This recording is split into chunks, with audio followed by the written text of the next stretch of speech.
అన్నవి ఇప్పుడు మీరు ఆ కాస్ట్ కోసం కొట్లాడుతున్నారు కదా బెట్టింగ్ యాప్స్ పైన, ఇంకా ఎక్కడ దాకా వెళ్తుంది, ఎంతమంది లాగబోతుంది? ఇంకా చాలా మంది వరకు వెళ్తుంది. అందరి మీద కేసెస్ రిజిస్టర్ అవుతాయి. బాధితులు ముందుగా బయటకు వస్తున్నారు. Not just Harsha Sai, not just Sunny Yadav, not just Bigg Boss Tasty Teja, nasty Bablu ఇట్లాంటి వాళ్ళే కాదు, చేసిన ప్రతి ఒక్కళ్ళు శిక్షార్హులు. దీని వెనకాల చాలా పెద్దది వస్తుంది. ఏముంది అదే ఒకటి వింటున్నాను, పెద్దది చాలా పెద్దది. ఇది జస్ట్ బిగినింగ్. ఒక picture, this is just the beginning of a very big dirty picture. ఇందులో పాల్పంచుకున్న వాళ్ళందరిది డెఫినెట్ గా బయటకు వస్తుంది. ఎంతమంది ఉన్నారు దీని వెనకాల? మొత్తం ఒక పెద్ద మాఫియా ఉంది. అందుకే తప్పించుకొని తిరగలుగుతుంది.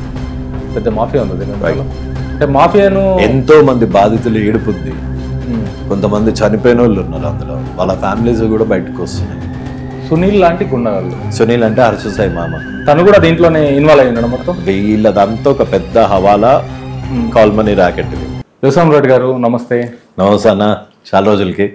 చాలా కూర్చున్నాం. మీ ఫైటింగ్ స్టార్ట్ అయినప్పుడు కూర్చున్నామంటే ఇప్పుడు ఎక్కడికో వెళ్ళింది, ఎన్నో మలుపులు తిరుక్కుంటే ఇటు దాకా వచ్చింది. రైట్. ఇప్పుడు మీరు ఈ అమ్మాయికి సపోర్ట్ చేయడానికి రీజన్ ఏంటి? నేను ఏ అమ్మాయికి సపోర్ట్ చేయడానికి రీజన్? మిత్రా శర్మ గారికి నేను సపోర్ట్ చేశాను. అంటే మీరు అమ్మాయికి సపోర్టింగ్గా మాట్లాడుతున్నారు, ఇటు హర్ష సాయికి అగెనిస్ట్గా. ఫస్ట్ ఆఫ్ ఆల్ నేను ఆ అమ్మాయికి సపోర్ట్గా ఏం మాట్లాడినా అంటే ప్రీవియస్ కానీ మీతో ఉన్న అడ్వకేటే సేమ్ ఆ అమ్మాయికి కూడా కేసు కొట్లాడుతున్నాడు కదా. What a coincidence. అయితే ఇప్పుడు మన జాఫర్ గారితో ఇంటర్వ్యూ చేసిన లాయర్ గారే ఈ హర్ష సాయికి కూడా సేమ్ అడ్వకేట్. సో అయితే ఎవరెవరు బోత్ ఆర్ సేమ్. అయితే లాయర్స్ అన్న వాళ్ళు వీళ్ళ కేసు తీసుకోవాలి, వీళ్ళ కేసు తీసుకోకూడదు అని లేదు కదా.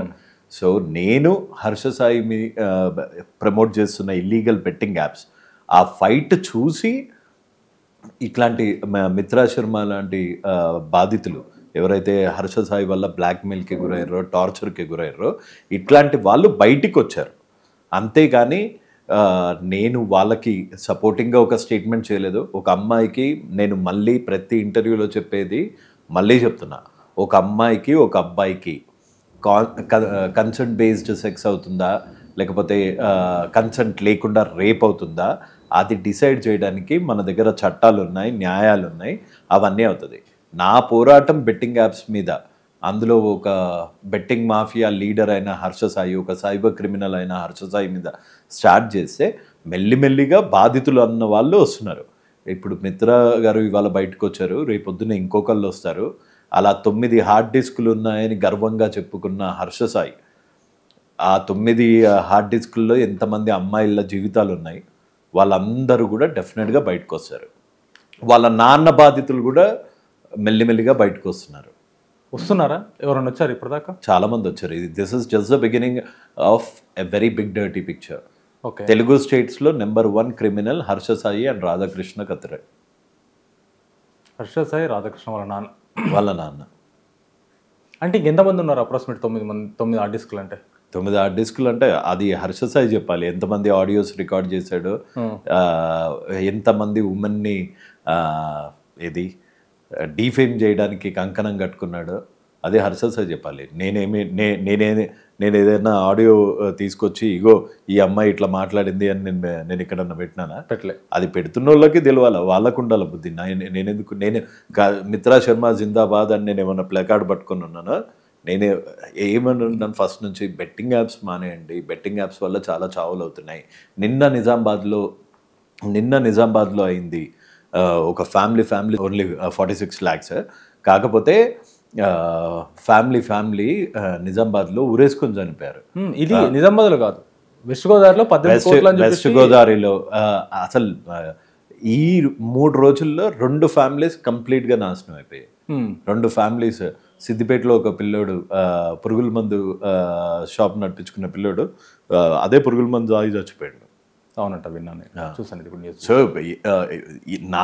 నా ఫైట్ ఇట్లా బెట్టింగ్ యాప్స్లో లక్షలు నాశనం అయిపోయిన వాళ్ళ మీద, ఈ బెట్టింగ్ యాప్స్ ప్రమోట్ చేసే ఇన్ఫ్లుయెన్సర్స్ మీద నా ఫైట్.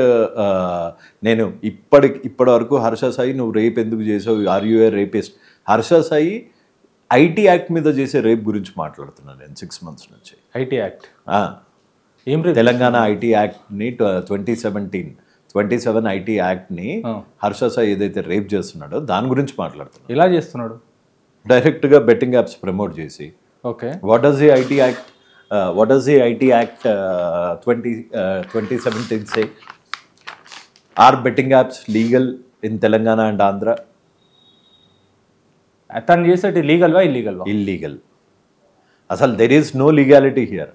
తెలంగాణ ఆంధ్రలో బెట్టింగ్ యాప్స్ అన్నవి ఇల్లీగల్. ఓకే, మరి దానికి ఇప్పటిదాకా గవర్నమెంట్ ఎందుకు పట్టుకోవాలి ఇల్లీగల్ అనుకున్నప్పుడు? గవర్నమెంట్ పెట్టాల్సిన కేసెస్ పెడుతుంది, నాలాంటి వాళ్ళు బయటకు వచ్చి చేస్తున్నారు, బాధితులు చస్తూనే ఉన్నారు. డెఫినెట్గా ఇవాళ కాకపోతే రేపు there is going to be a huge move from the government side to. So this is Telangana IT act. Telangana IT Act Section 5.70. The object behind this amendment is to completely eradicate the menace of gambling. Due to its ease of access and wide specifications, several people, the youth in particular, are being addicted to online gaming when played for the stakes, etc. Telangana IT Act ఇది ఆన్లైన్లో కూడా దొరుకుతుంది. So IT యాక్ట్లో online బెట్టింగ్ని ఎప్పుడో యాక్ట్ని చేసింది. CCPA guidelines ఏం చెప్తున్నాయంటే no influencer should promote betting apps. అట్లా చేసిన వాళ్ళ మీద క్రిమినల్ ఛార్జెస్ ఏమని సుప్రీంకోర్టు గైడ్ లైన్స్ ఉన్నాయి. సిసిపిఏ చెప్పింది.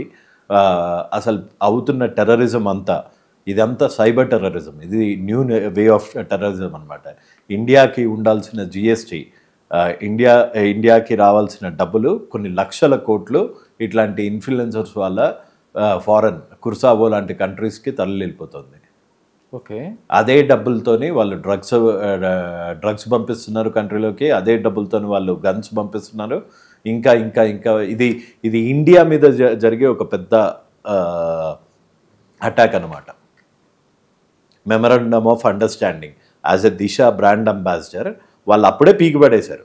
అది పీకి పడకుండా పబ్లిక్ని పిచ్చోళ్ళని చేసి ఆ వీడియోలు చూపించి కూడా అమ్మాయిల్ని బ్లాక్మెయిల్ చేసింది హర్ష సాయి అనేటోడు. చూసావా నాకు కమిషనర్ ఇట్లున్నారు, నేను తలుచుకుంటే ఏదన్నా చేయొచ్చు అని ఆ వీడియోలు చూపించి కూడా చేశారు.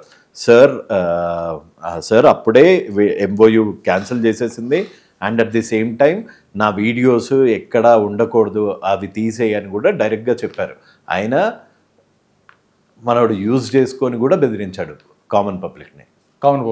ఎస్, కానీ మరి అప్పుడే వీళ్ళు అరెస్ట్ చేయొచ్చు కదా, ఎందుకు అరెస్ట్ చేయలేదు? తీసేశారు, ఓకే రైట్. ఇప్పటిదాకా అరెస్ట్ చేయకుండా పారిపోయేంత వరకు ఎందుకు చూస్తారు మరి వాళ్ళు? ఇప్పుడు బెట్టింగ్ యాప్స్లో దానికి శిక్ష ఏదైతే ఉందో అది ఇంకా ఆ మెకానిజము ఆ నాలెడ్జ్ అన్నది ఇంకా ప్రతి ఒక్కరికి రాలేదు. ఏ సెక్షన్స్ పెట్టాలి, ఫెమాలో ఏ సెక్షన్స్ని చేస్తున్నారు, ఈడీ వయలేషన్స్ ఏమన్నా ఉందా. సో ఇది కంపైల్ చేసుకుంటే ఒక అడ్వర్టైజ్మెంట్ వల్ల ఎవరన్నా చనిపోతే 7 years దాటి శిక్ష పడుతుంది అనమాట. దానికి స్టేషన్ బిల్ కూడా దొరకదు. సో ఆ సెక్షన్స్ ఏంటి, అది ప్రూవ్ అవ్వాలంటే ఏం చేయాలి, ఇందులో అరెస్ట్ చెయ్యొచ్చా లేదా, ఈ గైడ్ లైన్స్ అన్నీ క్లియర్గా లేవు. ఆ లూప్ హోల్స్ని యూజ్ చేసుకొని హర్ష సాయి లాంటి వాళ్ళు తప్పించుకొని తిరుగుతున్నారు. కానీ ఎప్పటికన్నా వీళ్ళు ఈ కంప్లీట్ శిక్ష అనుభవించడం. ఇప్పుడు బాధితులు వస్తున్నారు, హర్ష సాయి ట్రస్ట్ అని చెప్పి మోసాలు జరిగారు. హర్ష సాయితో కలిపిస్తా అని హర్ష సాయి టీము వెనకాలోళ్ళు ముసుగు వీరులు. సల్మాన్ ఖాన్ బాడీ గార్డే మాస్క్ వేసుకోకుండా తిరిగితే మన ఇండియన్ ప్రైమ్ మినిస్టర్ బాడీ గార్డ్సే మాస్క్లు వేసుకొని తిరిగారు. వీడు అంతకన్నా గొప్పోడా అన్న?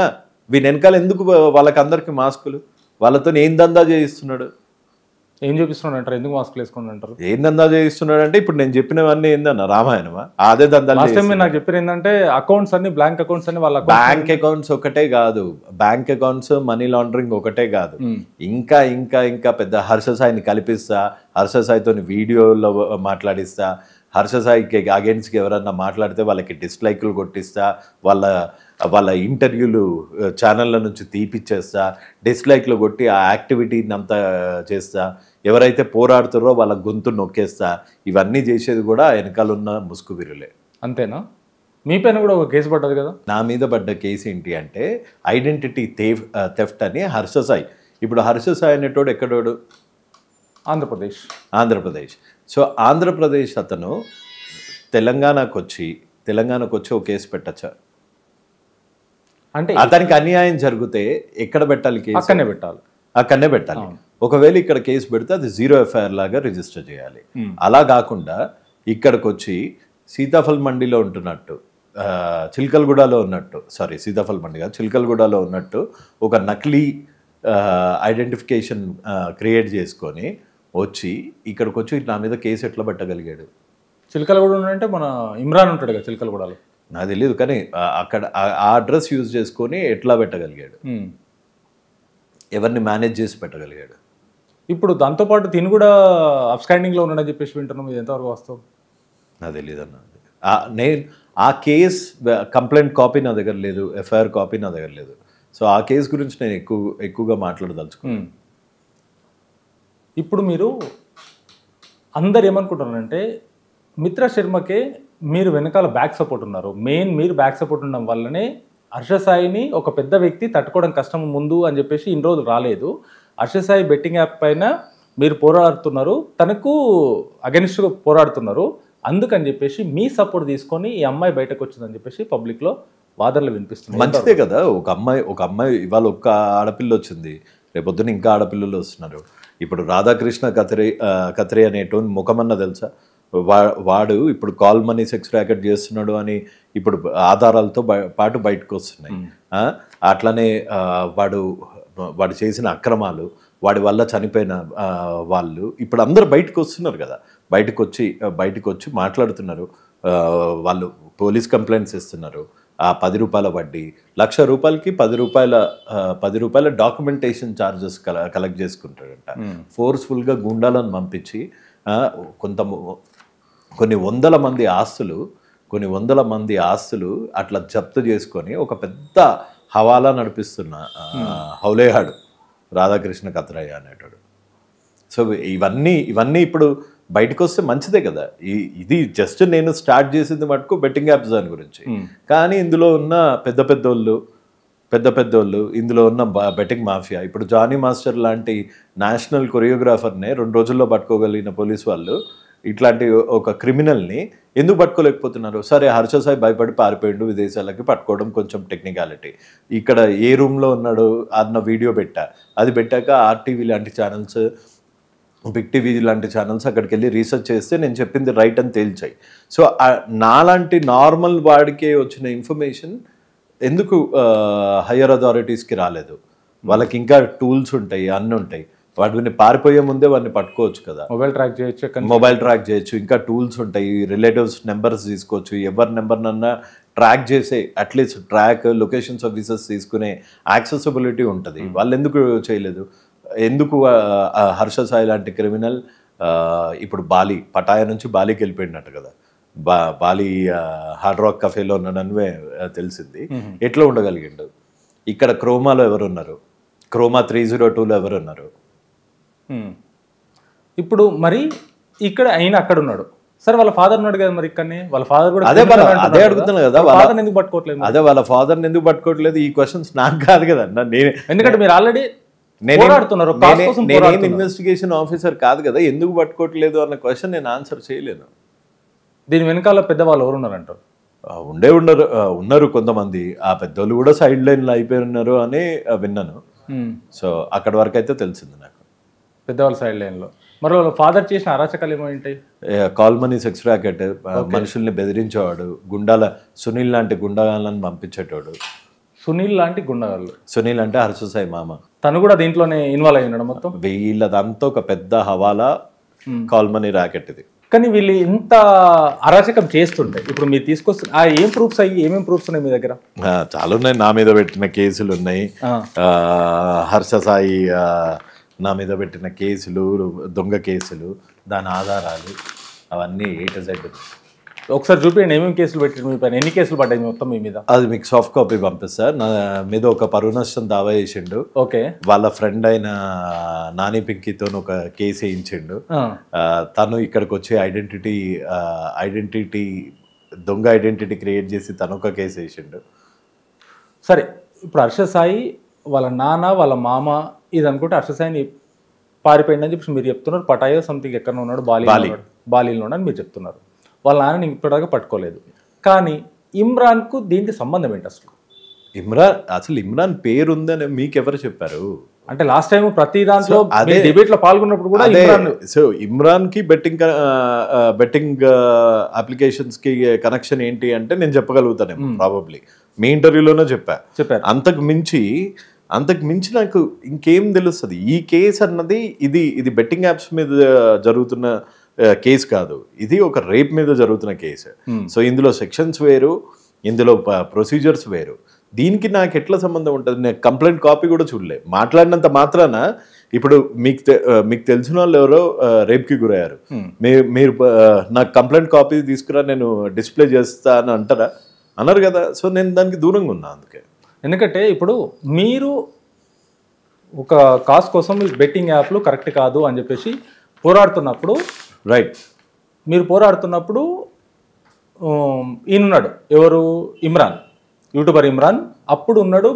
మన డిబేట్లో పాల్గొనడం కానీ మాట్లాడడం కానీ వీడియోల ముందు మాట్లాడడం ఉంది. ఈ కేసు మిత్ర శర్మది ఎప్పుడైతే కేసు ముందుకు వచ్చిందో అప్పటి నుంచి తిను అప్స్టాండింగ్ అవ్వడానికి రీజన్ ఏమైంటుంది? ఎందుకంటే మీరు ఆల్రెడీ ఇది కూడా మీకు తెలుసు. అది ఆ క్వశ్చన్ ఇమ్రాన్ అడగాల, లేకపోతే లేడు తను ఉంటే అడిగాను 100% లేడు. ఇమ్రాన్, హర్ష సాయి, లేకపోతే వాళ్ళ లాయర్ గారు ఉంటారు, వాళ్ళ లాయర్ గారిని అడగాల. ఆయన ఏదో బెయిల్ కి 3 లక్షలు 5 లక్షలు తీసుకున్నాడంట. బెయిల్ కూడా రిజెక్ట్ అయింది కదా పాపము. మామూలుగా అప్లై చేసినప్పుడు వెంటనే బెయిల్ రాదు, యాంటిసిపేటరీ బెయిల్ కూడా రిజెక్ట్ అయింది. సో వాళ్ళ లాయర్ గారు అయితే మీకు కరెక్ట్ ఆన్సర్స్ ఇవ్వగలుగుతారు. అసలు తప్పు చేయనప్పుడు ఎందుకు తప్పించుకొని తిరుగుతున్నాడు? ఫస్ట్ నా క్వశ్చన్ ఏంటి అంటే, హర్ష సాయికి, నువ్వు తప్పు చేయనప్పుడు నువ్వెందుకు తప్పించుకొని తిరుగుతున్నావు? మీ నాన్న తప్పు చేయనప్పుడు మీ నాన్న ఎందుకు తప్పించుకొని తిరుగుతున్నాడు? వాళ్ళ నాన్న కూడా ఇప్పుడు అప్స్టాండింగ్ లో ఉన్నాడా? అవును కదా. వాళ్ళ నాన్నని ఎందుకు పట్టుకోలేదని అడిగారు కదా. అప్స్టాండింగ్ లోనే ఉన్నాడు కదా. అప్స్టాండింగ్ లో. మీ పైన ఎన్ని కేసులు పెట్టారు? మొత్తం 3 కేసులు. ఏ కేసులు పెట్టారు? అన్ని ఐడెంటిటీ థెఫ్ట్ పెట్టిండు. ఐడెంటిటీ థెఫ్ట్ ఒకటి, పరువు నష్టం దావా ఒకటి, ఇదే చిల్లర కేసులు. వీడియో చేస్తున్నానని, వీడియోలు చేస్తున్నా, ఇది బెట్టింగ్. అసలు ఎవడన్నా అరే నువ్వు మర్డర్ చేస్తున్నారా, నువ్వు మర్డర్ చేయడం ఆపు, పేదల రక్తం తాగడం ఆపు అంటే కేసులు పెడతాడా ఎవడన్నా? పిచ్చోడు ఏదో ఇన్ఫ్లుయెన్స్ యూజ్ చేసుకొని వాని పోయి వాడే తవ్వుకుండు. ఇప్పుడు అక్కడ నుంచి ఇక్కడ దాకా వచ్చింది. దీని వెనకాల చాలా పెద్దది వస్తుంది. ఏముంది? అదే ఒకటి వింటున్నాను, పెద్దది ఇంకా చాలా పెద్దది. ఇది జస్ట్ బిగినింగ్. ఒక picture, this is just the beginning of a very big dirty picture. ఇందులో పాల్పంచుకున్న వాళ్ళందరిది డెఫినెట్గా బయటకు వస్తుంది. ఎంతమంది ఉన్నారు దీని వెనకాల? మొత్తం ఒక పెద్ద మాఫియా ఉంది. అందుకే కదా తప్పించుకొని తిరగలుగుతున్నాడు. పెద్ద మాఫియా ఉంది దీని వెనకాల. అంటే మాఫియాను ఎంతో మంది బాధితులు ఏడుపుంది. కొంతమంది చనిపోయిన వాళ్ళు ఉన్నారు అందులో. వాళ్ళ ఫ్యామిలీస్ కూడా బయటకు వస్తున్నాయి. ఫ్యామిలీస్ బయటకు వస్తున్నాయి. వాళ్ళు అంటే ఓన్లీ యాప్ డౌన్లోడ్ చేసుకొని బెట్టింగ్ ఆడడం వల్ల వాళ్ళ ఫ్యామిలీలు. మళ్ళా రాధాకృష్ణ ఇచ్చిన call money sex rackets, Radhakrishna వసూలు చేసిన 10 రూపాయల వడ్డీలు, 15 రూపాయల వడ్డీలు, రాధాకృష్ణ ఆక్రమించుకుంటున్న భూముల తాలూకు బాధితులు, ఒక ఎమ్మెల్యే కొడుకు, ఒక ఎక్స్ టీడీపీ ఎమ్మెల్యే సన్నుకి 60 లక్షలు 10 రూపాయల వడ్డీకి ఇచ్చి డబల్ వసూలు చేసిండు రాధాకృష్ణ. మీరు రాధాకృష్ణ అంటే ఎవరో బచాడు అనుకున్నారు. బేటా 1 నెంబరి, బాప్ 10 నెంబరి. సారీ, బాప్ 1 నెంబరి, బేటా 10 నెంబరి. ఇద్దరికి ఈ చరిత్ర ఉంది. అమ్మాయిల వాయిస్ రికార్డులు పెట్టుకొని వాళ్ళని బ్లాక్మెయిల్ చేయడము, మీడియాలో షేమ్ చేయడము, మాట్లాడిన వాళ్ళ మీద SC ST కేసులు వేస్తామని బెదిరించటము, లేకపోతే పోలీస్ ఆఫీసర్స్ జులుం యూజ్ చేసి వాళ్ళని అన్ని చేయాలని ట్రై చేయడము, ఇట్లాంటివి దునియా చేసిండు. అందుకే వాళ్ళ ఇంట్లోకి పోయి కొట్టిరు కొంతమంది. ఒక ఎక్స్ సర్పంచ్ 2019లో ఇంటికి పోయి కొట్టిండు. నేను గీతంస్ నుంచి ఇంజనీరింగ్ చేసిన అన్నాడు. సర్టిఫికేట్ ఎందుకు చూపించలే? నేను గీతంస్ నుంచి ఎందుకు ఎలా కొట్టిర్రు? నువ్వు చేసిన కళలేంది? నువ్వు ఫస్ట్లో చేసిన వీడియోలేంది? సెక్స్ ఎట్లా చేయాలనో అని చెప్పే వీడియోల నుంచి నువ్వు ఇట్లా డబ్బులు పంచింది ఎవరు డబ్బులు పంచినావు?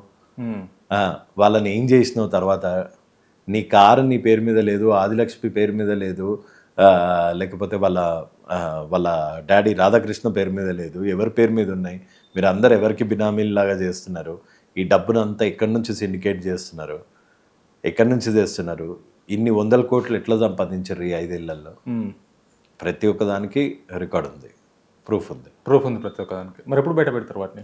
అవన్నీ కోర్టుల ముందు బయట పెడతారు, నాట్ మీడియా ట్రయల్ చేయడానికి కాదు కదా. అంటే 4th పిల్లర్ అయినా మీడియా ముందు పెట్టొచ్చు కదా మీరు. మీడియా ముందు పెడితే బాధితుల్ని బెదిరిస్తారు వీళ్ళు. మీడియా ముందు పెడితే సో ముందైతే అరెస్ట్ కానివ్వండి, అరెస్ట్ అయినాక మేమొద్దన్నా ఈ సందర్భంగా ఈ సందర్భాన్ని యూజ్ చేసి మీరే ఒక అప్పీల్ ఇవ్వండి ప్రజలకి. రాధాకృష్ణ కత్రి వల్ల ఎవరన్నా బాధపడితే మా ఛానల్కి రండి, మా సినీ జోష్ ఛానల్కి రండి, లేకపోతే మమ్మల్ని కాంటాక్ట్ చేయండి, మేము మీకు న్యాయ సలహా ఇస్తాము అని మీరే ఒక అప్పీల్ చేయండి. డెఫినెట్గా మీకు ఎన్ని కాల్స్ వస్తాయో చూడండి. 100% మాకు లీగల్ టీం ఉంది కాబట్టి లీగల్ టీం మేము సపోర్ట్ చేస్తాం. బాధితులు ఎవరైతే ఉన్నారో, జెన్యున్గా బాధితులు ఉన్నారో లీగల్ టీం చూసుకుంటుంది, కోర్టుకు సపోర్ట్ ఇస్తాం. మాకు లీగల్ టీం ఉంది, మా లీగల్ టీం 100%. మరి పిలిపియండి, మీరే పిలిపియండి. నేను ఇప్పుడు చెప్తున్నా, మీరు ఆల్రెడీ చెప్పారు కదా, నేను కూడా చెప్తున్నా. రాధాకృష్ణ బాధితులు ఎవరైతే ఉన్నారో, అర్షసాయి బాధితులు ఎవరైతే ఉన్నారో వస్తే మీరు నిజంగా మీరు బాధపడ్డా, మీరు అన్యాయమైనా, మీకు ఏదన్నా అన్యాయం జరిగినా మా లీగల్ టీం 100% మీకు సపోర్ట్ చేస్తుంది. మీరు భయపడకుండా రావచ్చు. దానికి మా మీడియా సపోర్ట్ మేమే కాదు, తెలుగులో ఉన్న మీడియా మొత్తం సపోర్ట్ చేస్తుంది. మా అసోసియేషన్ కూడా, జర్నలిజం అసోసియేషన్ కూడా సపోర్ట్ చేస్తుంది మీకు. అవసరం. Thank you. నిజంగా ఇప్పుడు తప్పు జరిగితే ఎవరైనా తప్పే, రైట్. తప్పు అయితే తప్పే. రాంగ్ జరిగిన దగ్గర 100% మీడియా ఉంటుంది, దానికి మేము ఉంటాం. 100% తప్పు జరిగినప్పుడు కొన్ని కోర్టుకు పోలీస్ స్టేషన్ వెళ్ళకముందే ఈ తప్పు జరుగుతుందని ఎన్నో సందర్భాల్లో మా సీనియర్స్ ఎంతోమంది, ఇప్పుడు మూర్తి లాంటి వాళ్ళు, మా సార్ లాంటి వాళ్ళు చాలామంది స్ట్రింగ్ ఆపరేషన్లు చేసి ఎంతో బయటకు తీసుకొచ్చిన వాళ్ళు ఎంతోమంది ఉన్నారు. ఇప్పుడంటే స్ట్రింగ్ ఆపరేషన్లు తక్కువైనాయి. ఒకప్పుడు ఫోన్లు లేనప్పుడు స్ట్రింగ్ ఆపరేషన్లు అంటే డిఫరెంట్. ఏం చేసింది కూడా ఏం స్ట్రింగ్ ఆపరేషన్కి తక్కువ కాదు కదా. మీరు చేసింది కూడా బాగానే కష్టపడ్డారు వెనకాల. ఒక సోలో గుండి చేయాలంటే అంత ఈజీ కాదు. ఎంతో కొంత అంటే మన యుద్ధంలో కనుక నిజాయితీ ఉంటే, మన పోరాటంలో కనుక నిజాయితీ ఉంటే దేవుడు ఎంతో కొంత సాధిస్తాడన్న. అట్లనే సాధించిండు. ఎవరి కాంట్రిబ్యూషన్ ప్రకారం వాళ్ళు మురళన్న చేయాల్సిన సహకారం మురళన్న చేసిండు, మీలాంటి జర్నలిస్టులు చేయాల్సిన సహకారం మీలాంటి జర్నలిస్ట్ చేశారు, బాధితులకి రావాల్సిన ధైర్యం వాళ్ళది వచ్చింది. ఇది నా ఒక్కడి పోరాటం కాదు, ఇది సమష్టి పోరాటం.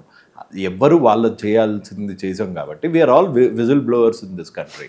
సో మనం విజిల్ బ్లో చేసినాము, దానివల్ల ఒక దొంగ ఇప్పుడైతే పారిపోయిండు.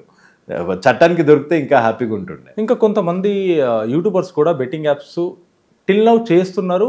టెలిగ్రాము మీరు గిఫ్ట్ ఇస్తాము, టెలిగ్రాము మీరు డౌన్లోడ్ చేసుకోవాలి, దాంట్లో అట్లాంటి వాళ్ళ మీద కూడా అతి త్వరలో కేసెస్ బుక్ అవుతాయి.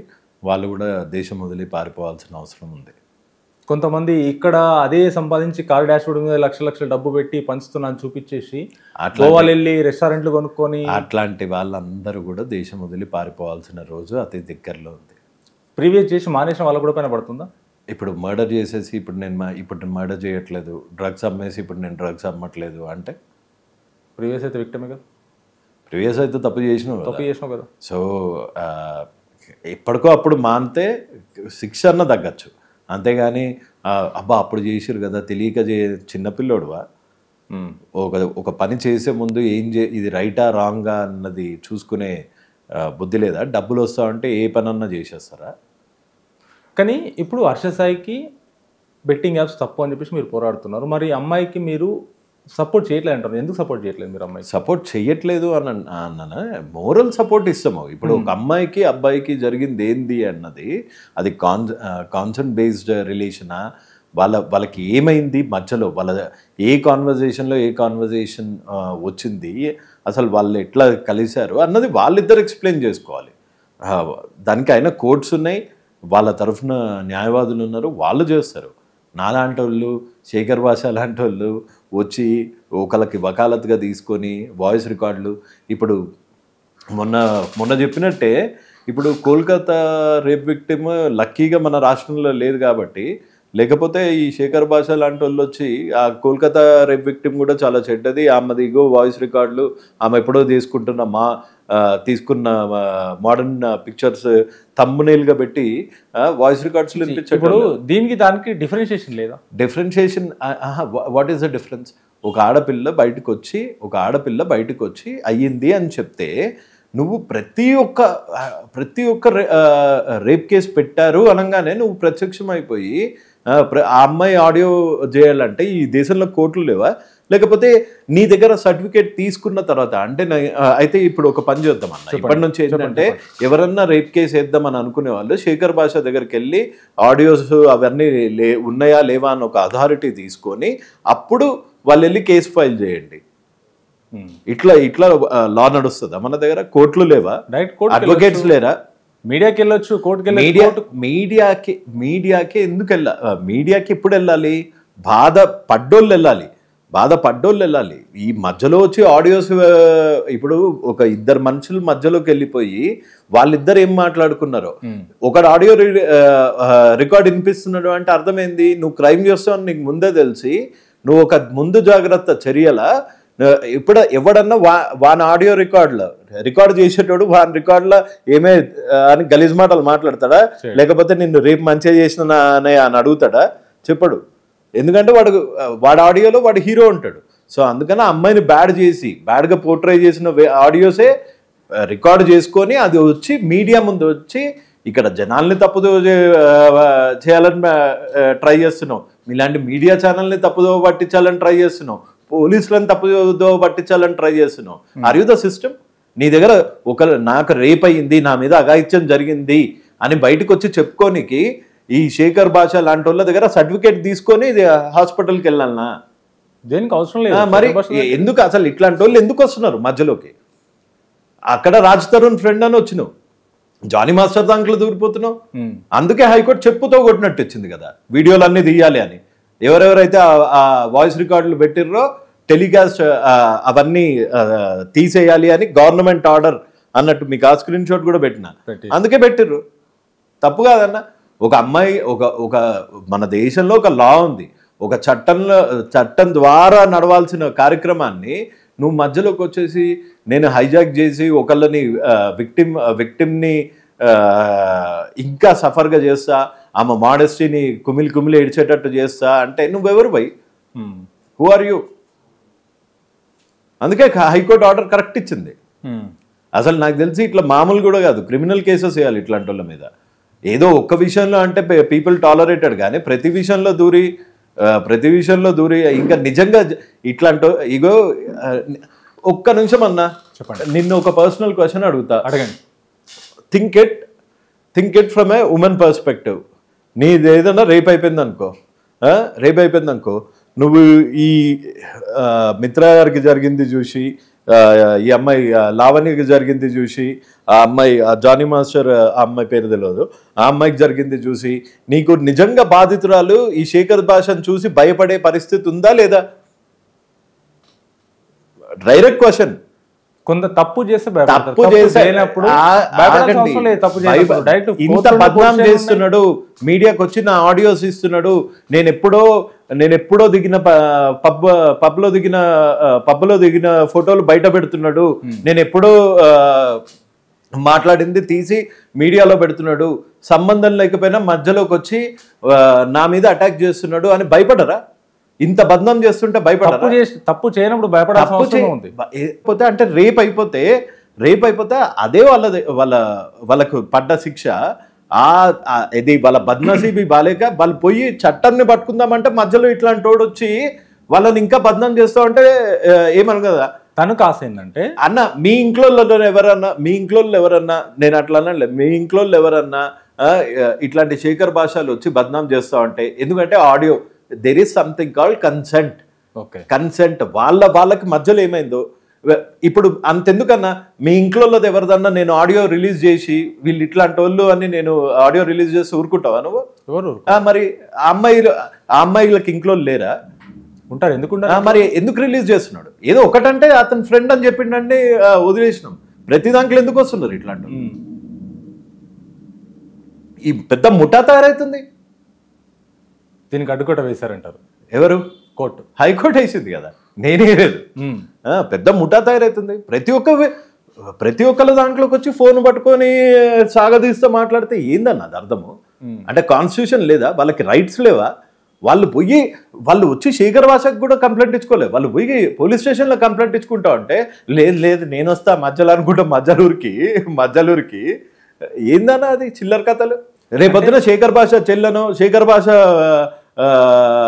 కజిన్తో ఆడియో రిలీజ్ నేను తీసి ఆ అమ్మాయి గలీజ్ది అని బయట పెడితే ఎట్లుంటుంది? నా తప్పుంటే నాది పెట్టండి అని మాట్లాడుతుండే కదా ఎవడు? శేఖర్ భాషనే. నా తప్పుంటే నాది పెట్టండి.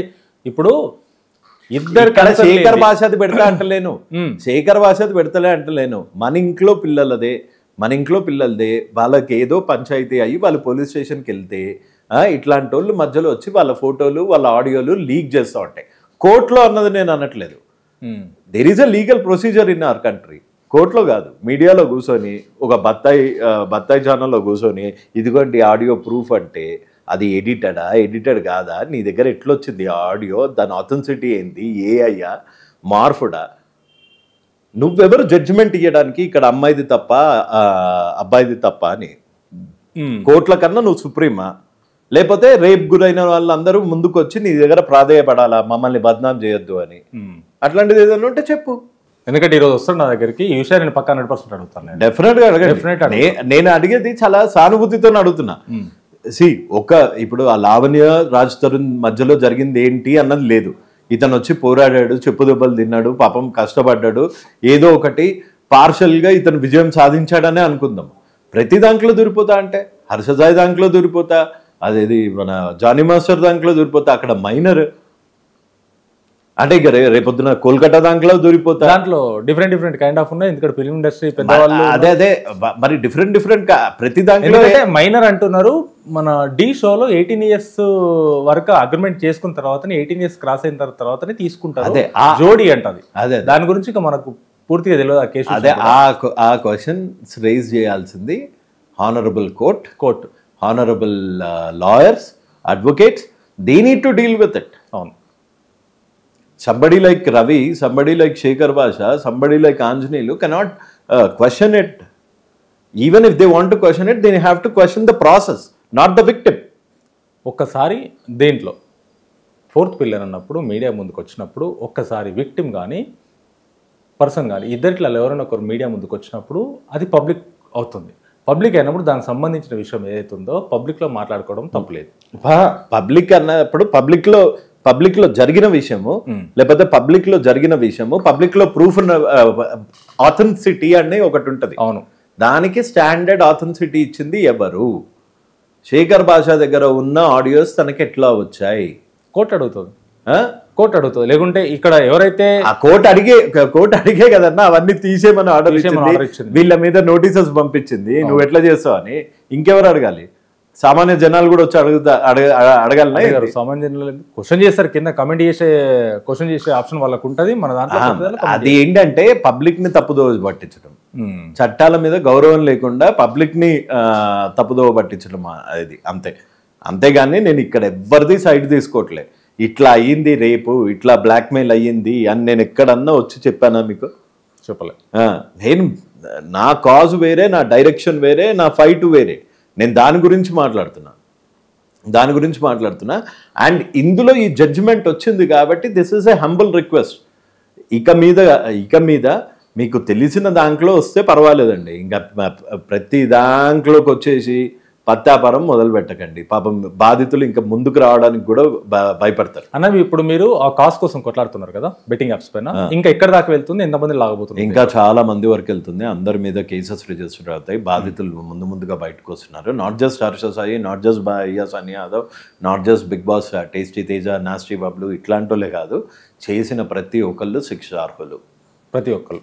అండ్ డెఫినెట్గా బాధితుల్ని ఆదుకొని వీళ్ళు ఇల్లీగల్గా సంపాదించిన దాంతో బాధితులను ఆదించుకొని ఎట్లయితే సిగరెట్, మందు మన నేషన్ వైడ్ ఎట్లయితే ఇది బంద్ అయిందో, నేషన్ వైడ్ దీని అడ్వర్టైజ్మెంట్ ఎట్లయితే బంద్ అయిందో, ఈ బెట్టింగ్ యాప్స్ కూడా నేషన్ వైడ్ బంద్ అయ్యేంత వరకు, ఇంక్లూడింగ్ సోనూ సూద్ లాంటి వాళ్ళు కూడా ప్రమోట్ చేయని రోజు ఇది ఎండ్ అవుతుంది. ఒక మంచి కాజ్ కోసం మీరు కొట్లాడుతున్నప్పుడు 100% నెరవేరాలి. ఎందుకంటే దీని వెనకాల అమాయక ప్రజలు ఎంతోమంది ఉన్నారు. ట్రూ.